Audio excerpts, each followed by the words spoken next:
for it. Yeah, it's looking fine. Okay, we need to get this question over and done with because we might have not much longer. Which is basically Rafa Australian Open is the sort of second question because Novak, at least for now, we assume he's fit. That's not a question. That the only two questions really, the big questions are those three that I just mentioned, and Rafa. What do we expect? What's a good tournament? What's not? What are we looking at? The top four in the semis, and Rafa to make the quarters. Yes. So yeah, quarters. Yeah, that's. So I would expect those four: Novak, Jannik, Carlos, Daniel, in the semis. Pretty much no less. I think all four of them should be expecting to get that far because they're pretty far ahead of the rest of the pack. And if Rafa can make the quarters, I think he'd be very happy. And the reason, I'll back that up, it ties into something I said earlier, is that Rafa against 90% of the tour doesn't lose at the Australian Open. It just doesn't happen. It doesn't happen anywhere because he's that much better with the weaponry he's got than pretty much everybody else that's not got a big weapon in their arsenal. So, okay, John, if he does get drawn against somebody who can be a bit hot and cold, maybe. The other thing, of course, is Rafa's draw. He could play Novak in round one. Yeah, that's true. Could he actually? Will he not play off a protected ranking, or? I don't know. I'm not sure to what extent. How much would that help, and what would that protected ranking be? I don't know. Yeah, I'm pretty sure I saw him playing off a protected ranking of 9. I'm pretty sure recently. So really?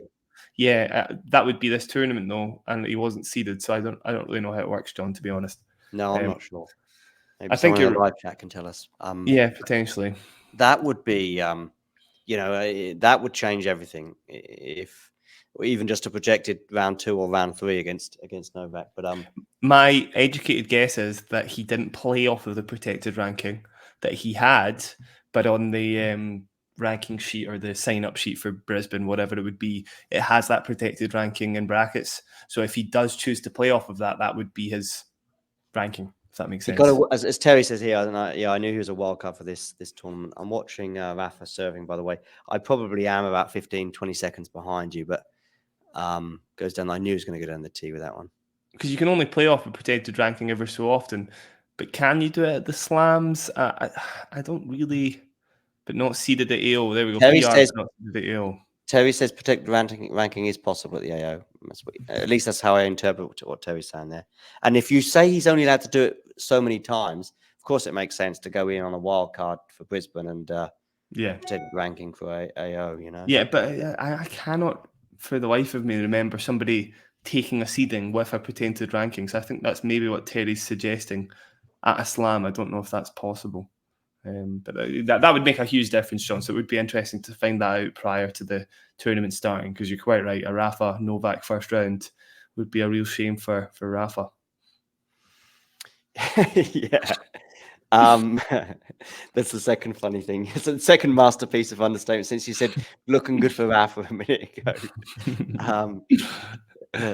Not looking good for Kubler right now. It's very British speak, isn't it? I think. Yeah. So the draw will be arguably the most intriguing. We always say the draw is particularly intriguing, or this year is particularly open, but I don't remember a men's tournament in not living memory, that's the wrong word, but the last probably 2 decades that's really been open. Yeah, we'll have to wait for Novak and Rafa certainly Novak to retire, I think, to have that. Outside of the very top players, outside of Rafa getting drawn against one of those 4 players, I do think there's a bit of danger in him drawing somebody who's just a big server, basically, who's definitely, not better in the first round, or I actually might, I still feel Jack a bit Draper. like him there. Draper, maybe. I think that's a pretty bad matchup for Draper, though. Unfortunately, a lot of those lefty weapons getting neutralized by Rafa. It was close last year. It was to be fair. Set where he faded away physically. I was more thinking somebody like, obviously, Hurkacz is a little too high ranked, but somebody like Hurkacz who's just going to rattle through service games over and over again. I mean, Hurkacz could be, even if he does get this protected ranking, loose forehand there. Hurkacz is someone he could meet quite. He's someone he could meet in the third or fourth round and prevent that. Or Taylor Fritz, of course, with the big serve. Yeah, Taylor Fritz is another player I was thinking of. Just not in good form though, Fritz. That's the only thing. And obviously Taylor Fritz having the scalp at Indian Wells to draw from, having the match at Wimbledon that he probably coulda, shoulda won.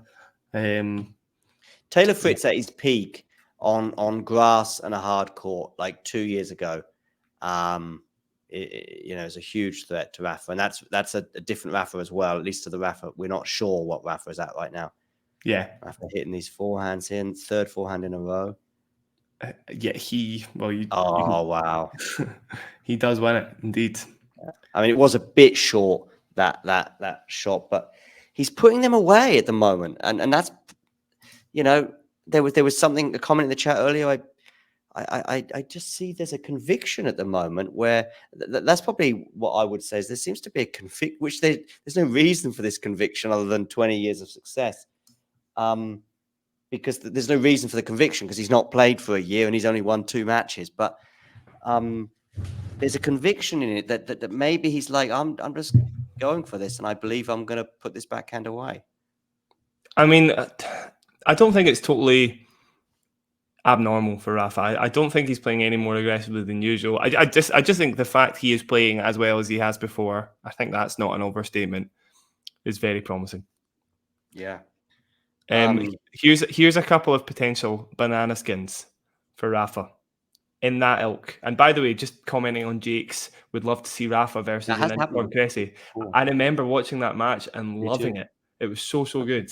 And there was a moment, I don't know if you remember it, John, but it was the first set. It was nip and tuck, 6-all, and Rafa comes up with an amazing passing shot because that's what you have to do against Cressy. Yeah. And it was fantastic. So good. I mean, I remember watching the final.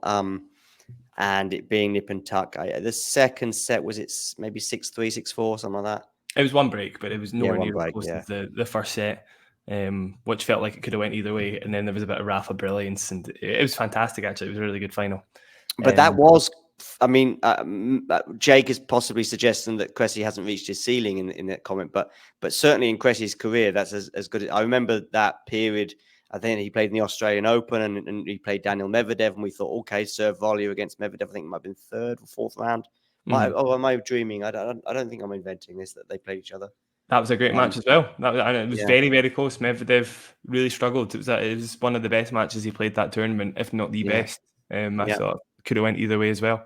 So that was peak Cressy. Yeah. It's been and gone, Jake. It's been and gone. It may well have been and gone. So sorry, banana skins for Rafa at the Australian Open. If we're looking at big hardcourt servers, Ben Shelton is one that comes to mind. Oh, yes. Like Ben Shelton in the first round against Rafa, that would be 50-50, if not a little bit in Shelton's favour. That's going to be tough. At the same time, they could play each other in the final here, by the way, in Brisbane. Yeah, exactly, and I might change my mind by the time we get to the final. It depends if Rafa can keep this up. He has been looking pretty good. Poprin as well, honestly, one of those players that's just like, I mean, he beat Taylor Fritz last year at the Australian Open, doing that kind of thing, just made himself unbreakable for 5 sets, basically.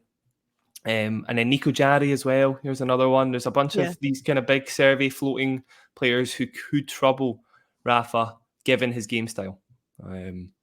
So I agree. Some good names there, actually. And you wouldn't want him playing any of those in the first round either.